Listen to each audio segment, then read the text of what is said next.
चलिए अब स्टार्ट करें। ठीक है, तो बात यह है कि कल हम लोगों ने पढ़ा फ्लक्स क्वांटाइजेशन, और आज हम लोग पढ़ने वाले हैं बीसीएस थ्योरी, वो भी बहुत इंपॉर्टेंट है। ठीक है, तो let's start with the BCS theory. ठीक है, चलो आ जाओ नीचे, और हेडिंग दो आज का, that is the BCS theory. BCS theory मतलब Bardeen Cooper Schrieffer theory. Bardeen Cooper Schrieffer theory, ये भी इंपॉर्टेंट है। तीन साइंटिस्ट थे, इन्होंने पता लगाया बेसिकली कि ये जो फिनोमिना है दैट इज कंडक्टिविटी को बहुत ज्यादा करने वाला, कंडक्टिविटी एकदम से इंक्रीज हो रही है, रेजिस्टिविटी एकदम डिक्रीज हो रही है, तो ये क्यों हो रहा है, इसका रीजन क्या है। तो जब ये चीज खोजी गई ना बीसीएस के द्वारा, तो बीसीएस का पूरा नाम लिख लो पहले तो आप लोग। पहला जो साइंटिस्ट है उसका नाम है बार्डिन। ठीक है, तो ये बार्डिन थे एक तो। एक साइंटिस्ट थे कूपर, इन्होंने कूपर पेयर दिया, इनके नाम पे कूपर पेयर चलता है। और इसी के बाद में श्राइफर थे, तो श्राइफर थे। अब इन्होंने, समझते हम लोग क्या दिया बेसिकली, रफ में आप लोग समझ लो पहले इन्होंने दिया क्या था। इन्होंने ऐसे कहा था कि सुपर कंडक्टर के अंदर ना इलेक्ट्रॉन और इलेक्ट्रॉन का एक पेयर होता है। बेसिकली ये दो एक सेम चीजें हैं, तो कुलॉम तो ये बोलता है कि ये दोनों अलग अलग होने चाहिए, ये रिपल्स होने चाहिए, क्योंकि दो सेम बिजनेस करने वाले कभी एक दूसरे का भला नहीं चाहते, वो अलग अलग ही काम करते हैं। तो ये भी सेम स्ट्रक्चर है, तो ये अलग अलग होना चाहिए। बट कभी कभी ऐसा होता है कि अगर कोई हमें साझा देता है या फिर हमारे फायदे की बात करता है, कोई हमें कुछ देता है कोई कुछ लेता है, तो होता है साझा, तो उनको कांटेक्ट में रहना पड़ता है। तो ये जब इनका हम लोग फोन ऑन का साझा करते हैं, तो यहाँ पे पैसे तो है नहीं, इनके पास में क्या है, किसी भी मेटल के पास में, किसी भी लेटिस के पास में क्या होता है, साउंड का क्वांटा होता है। साउंड का क्वांटा इन द सेंस जिसे हम क्या बोलते हैं, फोनोन बोलते हैं। तो इन दोनों के बीच में क्या होता है बेसिकली, फोनोन का इंटरेक्शन होता है। तो ये एक फोनोन दूसरे को देता है, दूसरा फोनोन लेता है, तो लाइक दिस। तो इस तरीके से हम लोग बोल सकते हैं दोनों में एक्चुअली में फोनोन इंटरेक्शन चलता रहता है। इस फोनोन इंटरेक्शन की वजह से इलेक्ट्रॉन इलेक्ट्रॉन का एक पेयर बनता है। अब एक इलेक्ट्रॉन ज्यादा कंडक्टिविटी जनरेट नहीं कर पाता, इसलिए दो इलेक्ट्रॉन अगर मिल जाएंगे तो ये एक और एक दो नहीं होते, एक और एक 11 बन जाते हैं। ये एक और एक 11 मतलब बहुत ज्यादा कंडक्टिविटी जनरेट कर पाते हैं ये। ठीक है, तो इस कूपर पेयर की वजह से ये सब चलता है, और ये कूपर पेयर ज्यादा लंबे समय तक नहीं रहता, बिकॉज दो बिजनेसमैन जिंदगी भर साथ नहीं चल पाते, वो कहीं ना कहीं अपनी डील को तोड़ देते हैं। तो ये जहां तक चलते हैं बेसिकली, इसको हम लोग क्या बोलते हैं, कूपर पेयर बोलते हैं। ये किसने खोज की थी, कूपर ने की थी, इस चीज का नाम क्या है, कूपर पेयर है। ठीक है, और बेसिकली ये जब तक साथ चलते हैं तब तक उस लेंथ को बोलते हैं कोहेरेंस लेंथ। कोहेरेंस लेंथ, तो जिस डिस्टेंस तक ये साथ चलते हैं, जिस लेंथ तक ये साथ चलते हैं, उस लेंथ को हम लोग क्या बोल सकते हैं, कोहेरेंस लेंथ बोल सकते हैं। ठीक है ना, इस इंटरेक्शन के थ्रू। चलिए अब एक बार इसको समझते हैं लाइन टू लाइन हम लोग क्या क्या होती है, तो आप लोग नोट डाउन करते जाओ। BCS proposed a new quantum theory. ये क्वांटम थ्योरी तो है बेसिकली, क्योंकि इलेक्ट्रॉन को अलग अलग बताया उसने। सो बीसीएस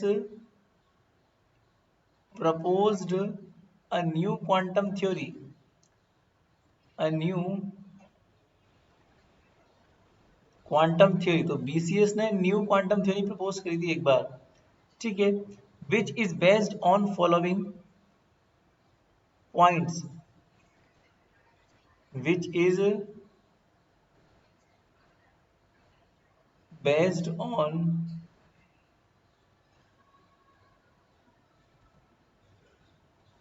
फॉलोइंग पॉइंट्स। तो उसके कुछ मुख्य बिंदु आप लोग पढ़ो। जैसे पहला पॉइंट, सबसे पहली चीज ये दी थी कि इलेक्ट्रॉन फोनोन इलेक्ट्रॉन इंटरेक्शन। तो पहला पॉइंट क्या दिया था उन लोगों ने, कि इलेक्ट्रॉन फोनोन और इलेक्ट्रॉन इंटरेक्शन, इन तीनों में क्या होता है, इंटरेक्शन होता है। तो इलेक्ट्रॉन फोनोन इलेक्ट्रॉन इंटरेक्शन की बात की गई सबसे पहले। ठीक है, ओके, तो अब यहाँ पे हम लोग चेक करते हैं बेसिकली। तो ये सुपर कंडक्टिविटी का मेन रीजन है कि होती क्यों सुपर कंडक्टिविटी, इस रीजन की वजह से होती है। अब एक बार समझो इसको आगे, the super conducting energy gap, तो ये हम लोग कल पढ़ चुके हैं वैसे, the super conducting energy gap and the evidence of long range electronic order and the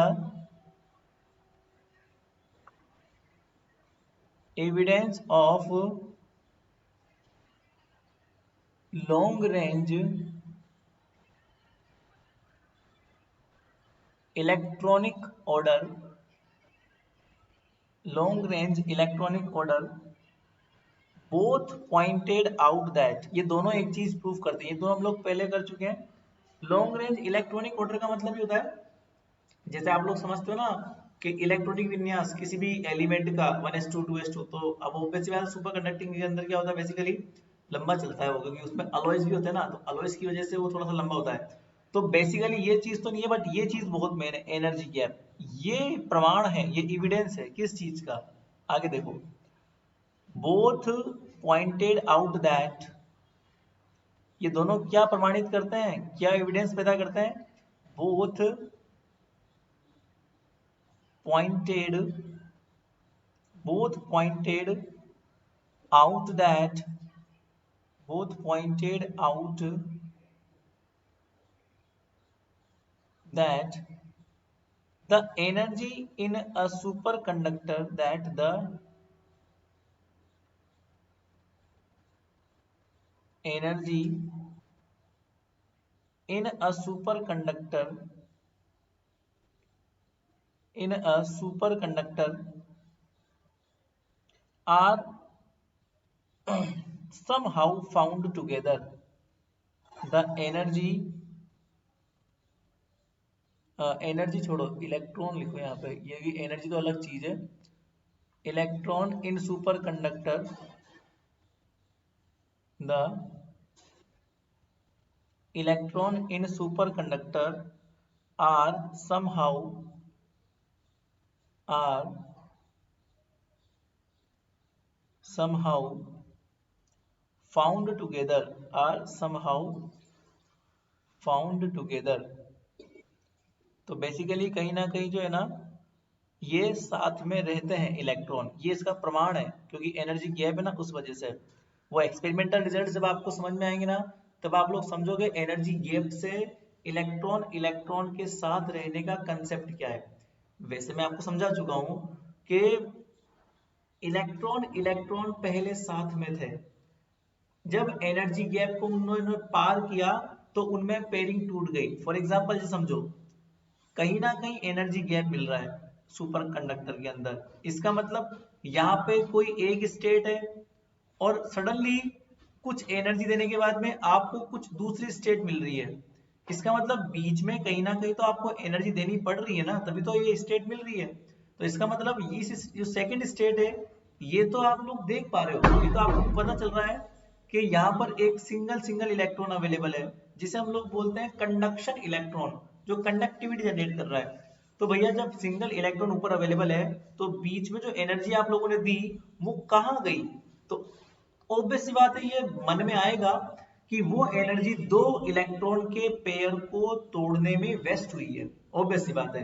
तो ऑब्वियस सी बात है, यहाँ कहीं ना कहीं दो इलेक्ट्रॉन का पेयर था, उसी को तोड़ा गया है, जो एनर्जी आप लोगों ने दी है। तो ये एनर्जी जो आप लोगों ने दी है, मतलब ये एनर्जी गैप के बराबर की एनर्जी है। तो ये एनर्जी ये प्रूफ करती है कि कहीं ना कहीं उनमें इलेक्ट्रॉनों में कहीं ना कहीं पेयर है, तो वो दिखता तो है नहीं, वो आप लोग को ऐसे अजम्पशन लगाने पड़ेंगे like this. So found together, okay, according to Coulomb law. अब देखो यहाँ पे मेन चीज आती है, according to Coulomb law, Coulomb क्या बात बोलता है, अकॉर्डिंग टू कूलॉम लॉ, आप लोग सब जानते हो, same charges repel to each other, ये बात कूलॉम ने बोली थी, same charges are repelled to each other, ठीक है ना, ये आप लोग भी जानते हो, same charges are repelled to each other, okay, to each other, ये बात तो हम जानते हैं। but correct mechanism was proposed by but correct mechanism मतलब करेक्ट मतलब कि हमेशा ऐसा नहीं होता, कहीं ना कहीं कुछ केस ऐसे भी होते हैं जब दोनों साथ साथ भी रहते हैं, वो करेक्ट मैकेनिज्म है।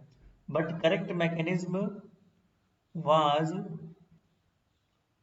proposed by was proposed by। अब ये जो करेक्ट मैकेनिज्म है वो किसने दी थी, वो दी थी बार्डिन ने, ठीक है ना। हर्बर फ्रोलिक ने, ये साइंटिस्ट का नाम है, प्रपोज्ड बाय हर्बर फ्रोलिक। ओके, उसने क्या बोला था, that the ion in super conductor, that the ion in super conductor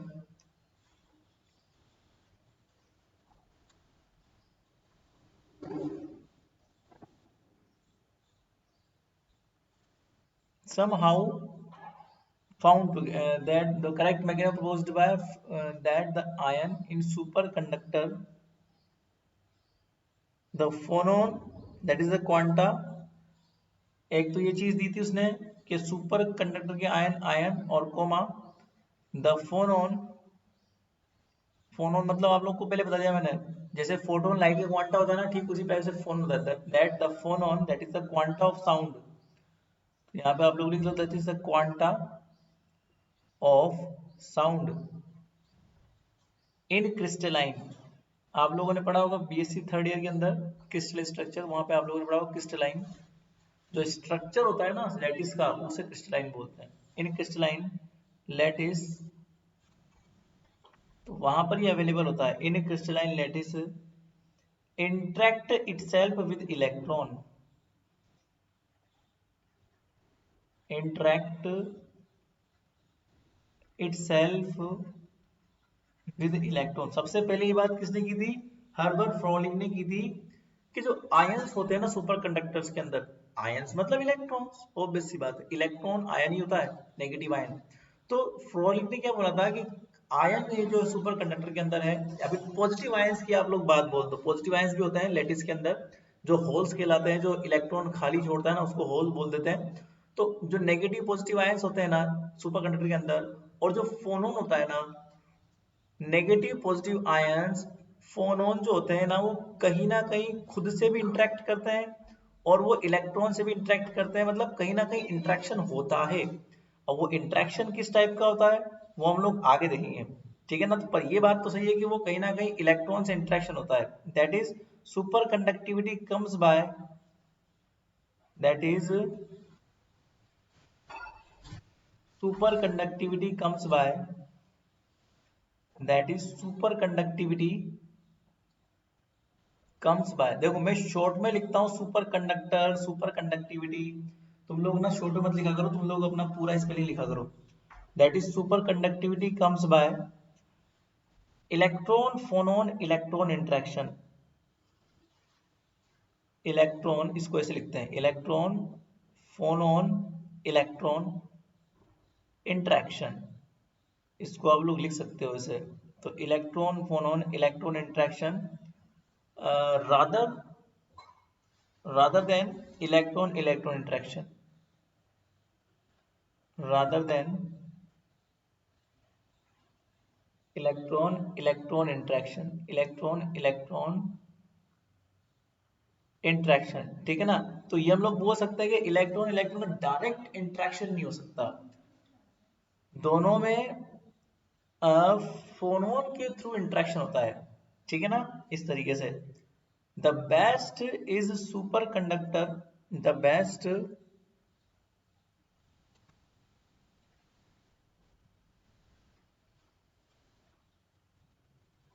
हाँ, तो हम लोग एक बात बोल सकते हैं, बेस्ट इंटरेक्शन जो होता है ना इलेक्ट्रॉन इलेक्ट्रॉन के बीच में, वो कहाँ होता है, सुपर कंडक्टर के अंदर होता है, ठीक है ना, नॉर्मल कंडक्टर के कंपेयर में, ठीक है ना।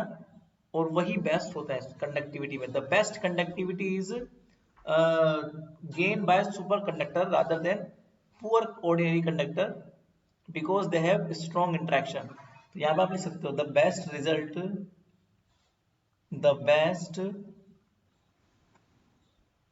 results of conductivity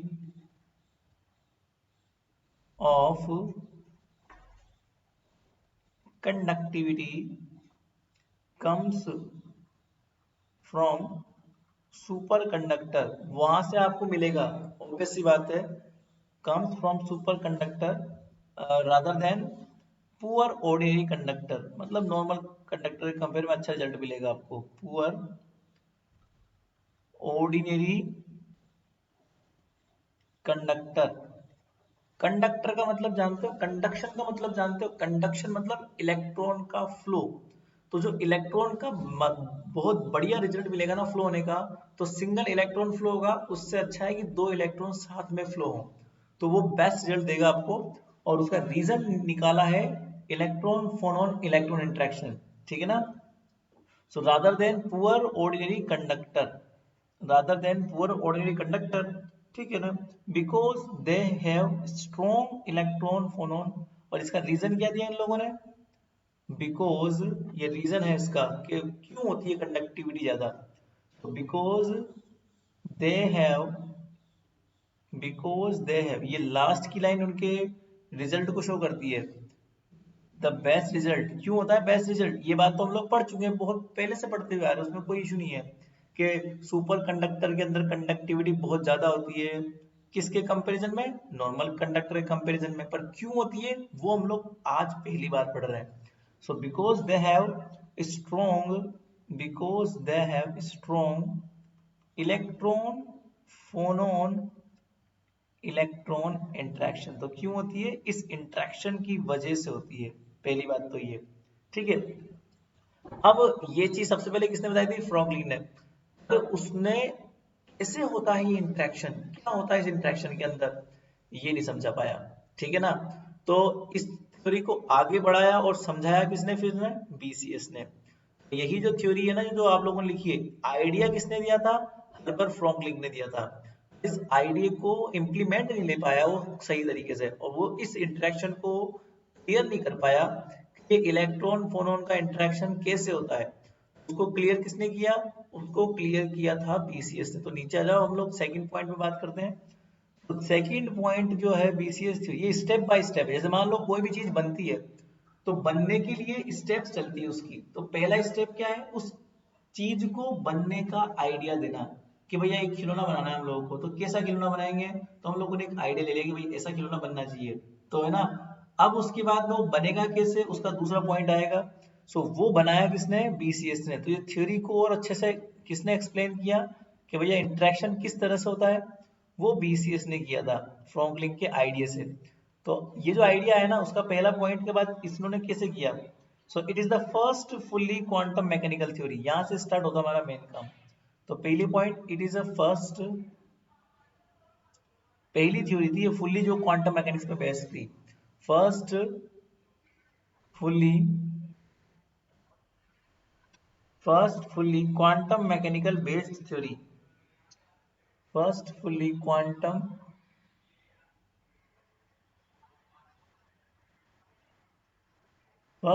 quantum mechanical theory. तो ये ऐसी थ्योरी थी पहली जो क्वांटम के ऊपर बेस्ड थी, पहली थ्योरी. क्योंकि ऑब्वियसली बात है, लैटिस जो है ना वो पहले डिफाइन किया जा चुका था, क्योंकि वो क्लासिकल के अंदर आ चुका था. क्वांटम का उदय हुआ है 1897 से, 1901 से लेके 1901 से स्टार्ट हुआ है आपका क्वांटम बहुत अच्छे से. और फिर आइंस्टाइन ने 1917 तक 1924 तक तो क्वांटम को बहुत ऊंचाइयों पर पहुंचा दिया था. परंतु 1911 में सुपर कंडक्टिविटी आ चुकी थी.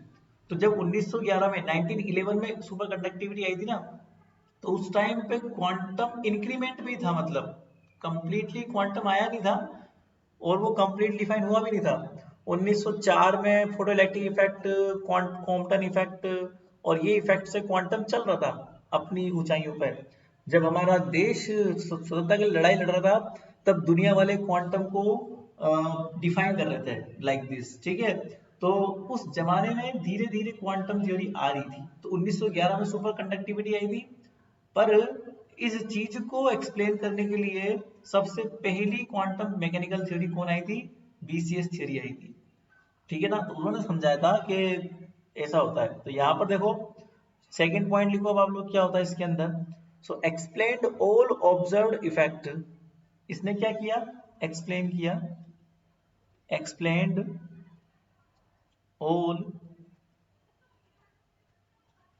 Observed effect related to the superconductor, related to the superconductor। Super conductivity खोज हुई, सुपर कंडक्टिंग एलिमेंट्स आ गए, अब उनके ऊपर क्या होना स्टार्ट हो गए? एक्सपेरिमेंट। तो उनके जितने भी एक्सपेरिमेंट के रिजल्ट्स है ना, वो सब इसने एक्सप्लेन कर दिए अपनी थ्योरी के अकॉर्डिंग कि भैया एनर्जी गैप क्यों आ रहा है, स्पेसिफिक हीट ऐसी क्यों आ रही है, तो वो सब इफेक्ट सब इसने एक्सप्लेन कर दिए। ठीक है, नंबर तीसरा point, it explain the mechanism of all type, it explain the mechanism of all type low critical temperature, all type low critical temperature, all type low critical temperature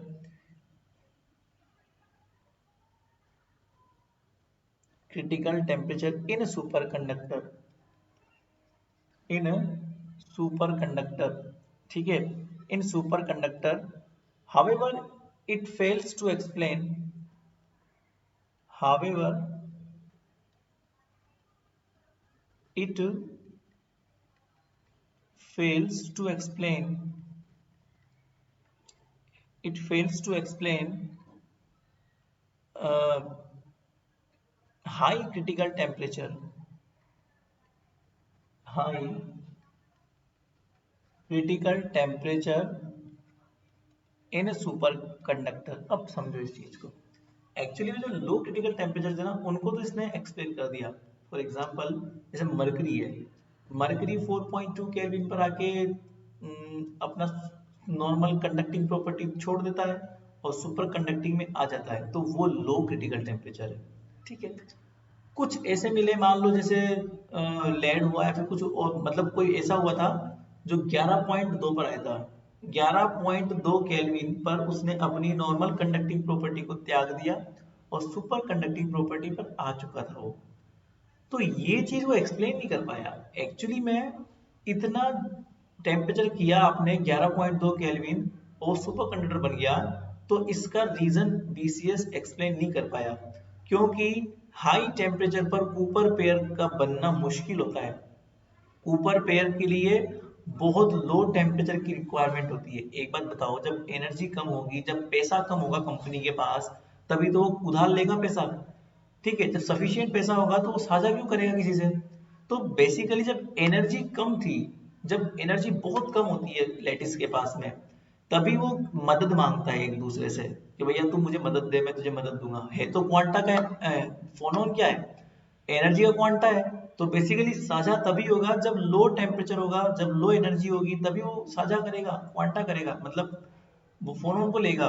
तो high temperature अगर है, मान लो 4.2, 4.2 भी बहुत कम temperature है, but उसके respect में वो हाई टेम्परेचर है।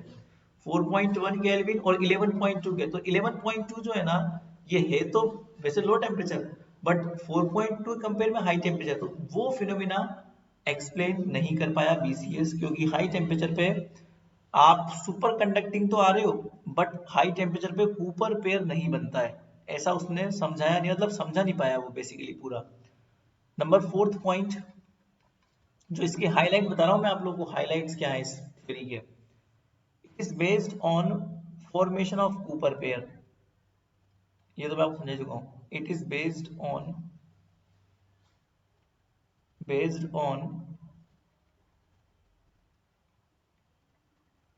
Formation of Cooper pair. तो ये तो हम लोग पढ़ चुके हैं पहले, तो कोई दिक्कत नहीं है। अब ये कूपर पेयर में बेस्ड है, तो अब समझना पड़ेगा नंबर।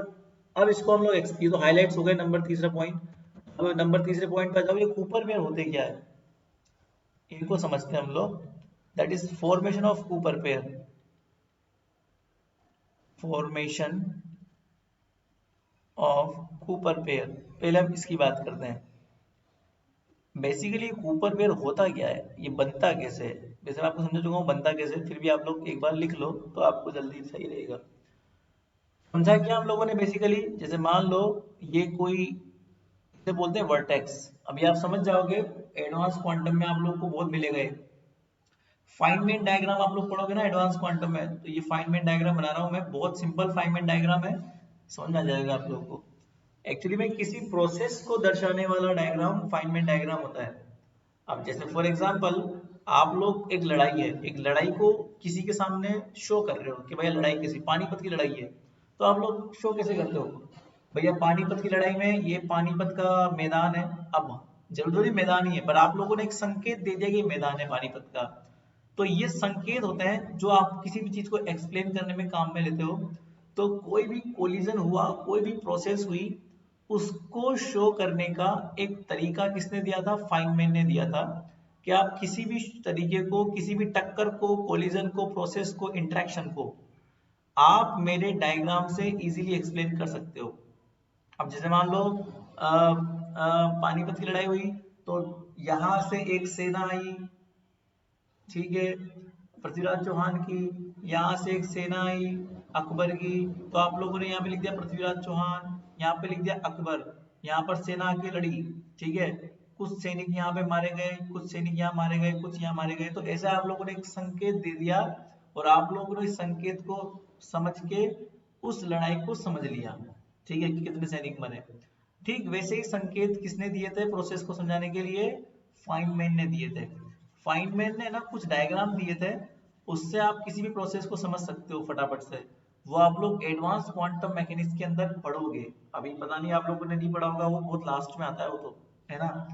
तो यहीं पे एक फाइनमैन डायग्राम था, तो उसने एक्सप्लेन किया कि जो पार्टिकल्स होते हैं ना, पार्टिकल्स को हम लोग एक स्ट्रेट लाइन से शो करते हैं, और जब पार्टिकल आएगा तो उसके आने का संकेत ऐसा होगा। तो मान लो इलेक्ट्रॉन आया, फिर इलेक्ट्रॉन ने, ये दूसरा इलेक्ट्रॉन यहां से आया, अब ये इलेक्ट्रॉन यूं नहीं कि चिपक जाएंगे आके, ऐसे नहीं चिपकते है, ये रहते दूर दूर ये रिपल्शन में, बट इनमें कहीं ना कहीं एक बंधन होता है। फॉर एग्जांपल जैसे मान लो अभी लॉकडाउन में आप लोग सबसे दूर दूर हो, बट फिर भी तुम्हारे जो रिश्तेदार हैं, रिलेटिव्स हैं, उनसे आपका एक बंधन है, किसके थ्रू, फोन कॉल के थ्रू, वीडियो कॉल के थ्रू। तो ऐसे ही इलेक्ट्रॉन इलेक्ट्रॉन में एक इंट्रैक्शन है, तो ये फोनोन कहलाता है। ये जो मैंने कर्ली लाइन बनाई है ना, तो फाइनमैन ने ऐसे कहा था कि फोटोन को या फोनोन को, ऐसी चीज जिसके पास एनर्जी है पर वो पार्टिकल नहीं है, उसको आप लोग कर्ली लाइन से शो करो, कर्ली लाइन से, ठीक है ना। तो एक कर्ली लाइन आप लोगों ने बता दी, तो ये फोनोन का संकेत है। तो फोनोन के पास भले ही मास नहीं है, बट फोनोन का उसमें एनर्जी होती है, उसके पास मोमेंटम होता है। तो मान लो उसका मोमेंटम क्यू वेक्टर से डिनोट करते हैं, आपकी बुक में क्यू वेक्टर दिया हुआ है, तो कोई दिक्कत वाली बात नहीं, क्यू वेक्टर लिख दो, ठीक है। अब ये जो स्टार्टिंग में इलेक्ट्रॉन आया ना, इसका मोमेंटम मान लो कितना है, k1 है, सपोज k1 है। तो पहले इलेक्ट्रॉन ने दूसरे इलेक्ट्रॉन को फोनोन दिया, है ना। तो अगर पहले दूसरे को फोनोन, तो पहले के अब ये देके चला गया कहीं और, कहीं और चला गया देके, ठीक है ना। तो इसके मोमेंटम में कमी आ गई, कितनी कमी आई, k1 माइनस क्यू। दूसरे इलेक्ट्रॉन ने पहले इलेक्ट्रॉन से मोमेंटम लिया, तो दूसरे का मोमेंटम k2 था, जब उसने लिया मोमेंटम फोनोन के थ्रू, तो इसका मोमेंटम कितना हो गया, k2 प्लस क्यू हो गया, और ये भी कहीं और निकल गया बेचारा। तो ये डायग्राम था जिसे बोलते हैं फाइनमैन डायग्राम। इसमें आपको अब क्लियरली समझ में आ रहा है कि इलेक्ट्रॉन ने दूसरे को फोनोन दिया, दूसरे का मोमेंटम बढ़ गया, पहले का मोमेंटम कम हो गया। तो इसे हम लोग क्या बोलते हैं, फाइनमैन डायग्राम बोलते हैं, ठीक है। और ये बताता है आपको इंसिडेंट इलेक्ट्रॉन, जैसे इंसिडेंट लाइक दिस, ये इंसिडेंट हुआ और ये चला गया, तो ये फाइनल मोमेंटम हो गया इसका। तो इस तरह से आप लोग समझ सकते हो। और अब इस प्रोसेस को मैं अगर एक्सप्लेन करूं, समझ तो आप लोग गए हो, अब आप लोग को इसको लैंग्वेज फॉर्म में भी तो लिखना पड़ेगा ना। सो इसका लैंग्वेज फॉर्म भी आप लोग लिख सकते हो। देखो इसका लैंग्वेज फॉर्म आप लोग कैसे लिख सकते हो वो भी हम लोग समझ लेते हैं फटाफट से, ठीक है। ठीक है, चलो पढ़ते हैं। तो इन सुपर कंडक्टर, यहाँ पे लिखता हूँ मैं, जगह बच रही है ना, तो यहाँ पे आप लोग को दिख भी जाएगा डायग्राम में और आप लोग समझ भी सकते हो। So in superconductor normally electron does not exist, normally electron does not exist independently,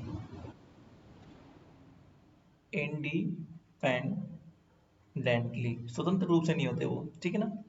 but they effect by, but they effected by, उनमें प्रभाव होता है, किस चीज का प्रभाव होता है, but they effected bye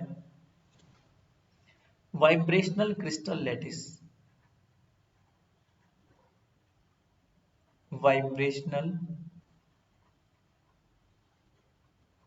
crystal lattice. ये फोनॉन कहाँ जाता है, ये लैटिस के वाइब्रेशन से आता है। तो इलेक्ट्रॉन स्वतंत्र रूप से नहीं होता, उस पर प्रभाव होता है किसका, क्रिस्टल के वाइब्रेशन का, ठीक है ना। दैट क्या होता है वो हम लोग देखते हैं। Lattice, the interaction is like that,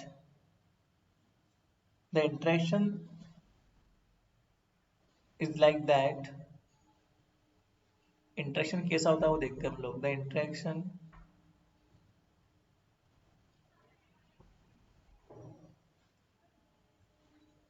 the interaction like that, interaction कैसा होता है, the electron to one electron, that the electron attracts, कि इंट्रैक्शन ऐसा होता है कि जो एक इलेक्ट्रॉन है वो अट्रैक्ट करता है, अट्रैक्ट्स, या फिर ऐसे लिख लो, दैट इलेक्ट्रॉन द छोड़ो, कोई भी इलेक्ट्रॉन ले लो आप, that electron attracts to one another, attracts to one another, तो वो एक दूसरे को अट्रैक्ट करते हैं, टू वन अनदर। लैटिस के अंदर इलेक्ट्रॉन्स एक दूसरे को अट्रैक्ट करते हैं। Can be viewed as scattering event, और इस तरह के इवेंट को आप लोग एज ए स्कैटरिंग ले सकते हो, ये स्कैटरिंग प्रोसेस कहलाती है। वैसे स्कैटरिंग का मतलब होता है एनर्जी को बिना टच में आए आप लोग आदान प्रदान कर पाओ। स्कैटरिंग और टक्कर में ये डिफरेंस है। टक्कर मतलब कोलिजन, कोलिजन में भी आप एनर्जी को ट्रांसफर करते हो एक दूसरे को, पर उसमें आपको टच में आना पड़ता है। स्कैटरिंग में टच में नहीं आता। स्कैटरिंग में क्या होता है, एक पार्टिकल आया दूसरे को एनर्जी ट्रांसफर करी चला गया, बस ये स्कैटरिंग है, उसे इंटरेक्शन बोलते हैं। Like that electron attracts to one another can be viewed as, can be viewed as a scattering event, viewed as scattering, can be viewed as scattering event, simple, ठीक है। involving uh, involving two electron, involving, इस scattering में क्या होता है, दो electron involve होते हैं, involving two electron, involving two electron in the phonon and the phonon। इस स्कैटरिंग के अंदर ये तीन चीजें खासकर काम करती है, दो इलेक्ट्रॉन और एक फोनॉन, ठीक है। एक फोनॉन बोल दो या फिर कोई भी दो तीन फोनॉन बोल दो, फोनॉन होना चाहिए। तो the first electron collides with the phonon, होता क्या है, इसको आप लोग यहाँ पे एक बार रखो और यहाँ से स्टार्ट करो। The first electron collides with the phonon the first electron collides with the phonon, transfer some of its momentum, transfer some of its momentum, some of its momentum to the phonon, to the phonon and get scattered, to the phonon and get scattered. scattered का मतलब होता है अपने पथ से विचलन, पथ से विचलन मतलब distraction from the straight line path, ठीक है ना, and get scattered, okay, into a new trajectory, किसी नए पथ पर चला जाएगा, new trajectory, into a new trajectory, so it scattered from straight line path to the new trajectory, okay, कोई अन्य पथ पर चला जाएगा, new trajectory, to the new trajectory, let an electron of wave vector k1, let an electron of wave vector k1, मान लो कोई electron है जिसका वेव वेक्टर कितना है, k1 है, emits a virtual phonon, emits a virtual phonon, a virtual phonon, ठीक है, मान लो एक इलेक्ट्रॉन है जिसका मोमेंटम k1 है, उसने एक वर्चुअल मतलब जो दिखता नहीं है, मन से अपन ने मान लिया कि उसने किया है ऐसा वर्चुअल फोनोन, और उसका मोमेंटम मान लो q है, which is absorbed by, which is absorbed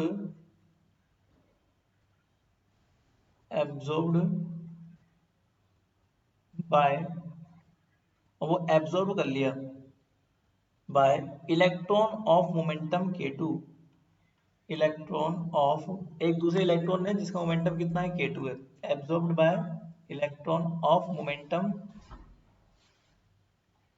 k2, तो एक दूसरा इलेक्ट्रॉन है जिसका मोमेंटम कितना है, k2 है, उसने एब्जॉर्ब कर लिया k2, दस स्केटर्ड, दस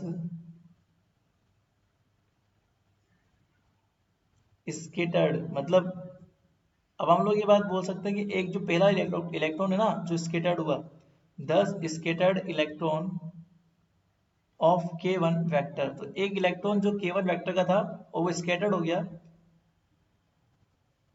या फिर इसको ऐसे लिख दो, ऐसे मत लिखो, 10 electron of k1 momentum, 10 electron of k1 momentum scattered by, scattered as, वो स्केटर्ड हो गया किससे, k1 माइनस क्यू मोमेंटम से, ठीक है ना, k1 minus Q and k2, अब शॉर्ट में लिख दो k2 एज k2 प्लस, बस ये हो गया काम, k1 तो चला गया k1 माइनस क्यू से और k2 चला गया k2 प्लस क्यू से, for this virtual process, for this virtual process, for this virtual process energy not to be conserved, energy not to be conserved, तो कहीं ना कहीं एनर्जी का लॉस तो हुआ है, नॉट टू बी कंजर्व्ड, हालांकि वो एनर्जी कहीं ना कहीं तो काम आई होगी बट यहाँ से तो कम होगी ना, यूनिवर्स में एनर्जी कांस्टेंट रहेगी, वो दिक्कत नहीं है, बाकी यहाँ से तो कम हो गई, not to be conserved, Cooper pair shows that the electron losing energy from the formation of bound state, तो कहीं ना कहीं वो एनर्जी इलेक्ट्रॉन की बाउंड स्टेट को बनाने में खर्च हो चुकी है, so Cooper pair shows that, Cooper pair shows that the electron losing the energy for the formation of bound state. Electron losing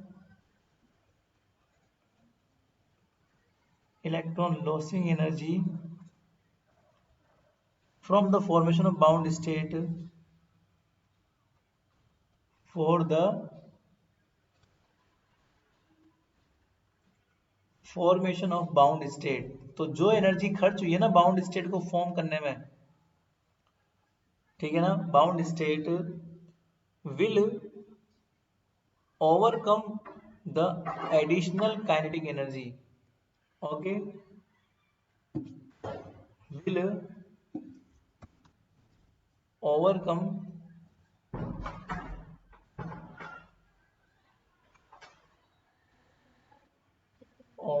the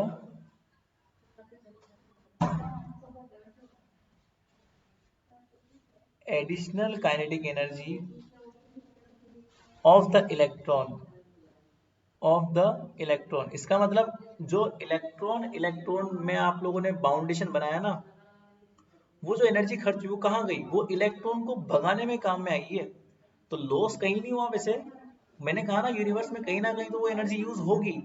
वो एनर्जी कहाँ यूज हुई, वो इलेक्ट्रॉन को भगाने में काम में आई है। जो दूसरा इलेक्ट्रॉन मोमेंटम ले गया है ना K2 इलेक्ट्रॉन, उस दूसरे K2 इलेक्ट्रॉन को ज्यादा भगाने में काम में आई है। वो पहले धीरे भाग रहा था, अब आपने उसको एडिशनल काइनेटिक एनर्जी दे दी तो वो एनर्जी वहां पे काम में आ चुकी है। तो जो बॉन्ड में आपकी एनर्जी वेस्ट हुई है ना, वो वेस्ट नहीं हुई है एक्चुअली में, वो कहीं ना कहीं यूज आ गई। तो एनर्जी कभी मतलब वेस्ट नहीं होती है, कहीं ना कहीं वो यूज आई जाती है, जिसे बोलते हैं एनर्जी कंजर्वेशन लॉ। ठीक है ना, तो ये वहां पे काम आ चुकी है। तो additional kinetic energy of electron when the electron of the pair is equal and opposite moment. चलो ठीक है, तो छोड़ो। तो ये एनर्जी कंजर्वेशन कहलाता है कूपर पेयर के अंदर। तो कूपर पेयर बेसिकली इस तरह से फॉर्म हो सकता है इलेक्ट्रॉन के इंटरेक्शन से। अब कूपर पेयर की कुछ विशेषताएं हैं जो आपके एग्जाम में आती है, वो भी लिख लो। नेट के एग्जाम में कूपर पेयर से अच्छे क्वेश्चन आते हैं, तो आप लोग कूपर पेयर को जानो समझो तो अच्छी बात है कि कूपर पेयर में होता क्या है। तो कूपर पेयर लिख लो आप लोग, क्या होता है, इन इलेक्ट्रॉन फोनोन इलेक्ट्रॉन इंटरेक्शन, इन इलेक्ट्रॉन फोनोन इलेक्ट्रॉन इंटरेक्शन। ठीक है, तो इलेक्ट्रॉन फोनोन इलेक्ट्रॉन इंटरेक्शन में क्या होता है, both electron of same energy, both electron of same energy